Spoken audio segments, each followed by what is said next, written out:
Matthew chapter 9, verse 9, and in Matthew chapter 10, verse 3, Matthew himself appears in his writing.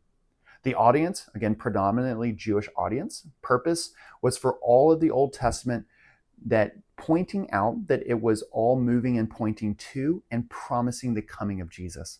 The key verses in the book of Matthew are Matthew chapter 5, verse 17, Matthew 5, 43 through 44, Matthew 6, 19 through, or Matthew 6, 9 through 13, Matthew 16, 26, Matthew 22, 37 through 40, Matthew 27, 31, Matthew 28, 5 through 6, and then chapter 28, 10 through 20. I'm saying those very quickly because guess what? We can always go back and listen through those. And also the other references, going to be quick. And also I will provide on the outlines, on the study guides, these will be in there. So some key words. So those are key verses, some key words and key phrases as it might be fulfilled. So pointing to the importance of prophecy in the book of Matthew in his writing. Kingdom of heaven is mentioned 33 times. The Father who is in heaven mentioned 22 times.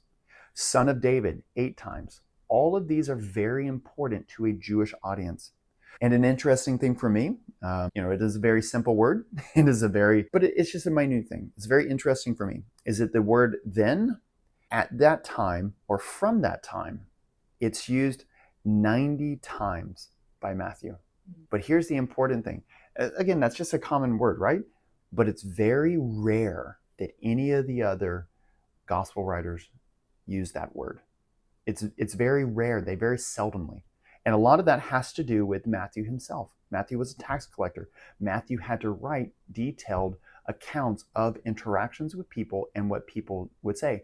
And the way in which you would see within old accounting practices of the Roman Empire, you would see that phrase very frequently, is that, well, this was collected, this person said he couldn't do this, and then at that time, writing out legal deeds and things. So it's a way in which was common for legal words and legal accounting to be structured in the Roman world.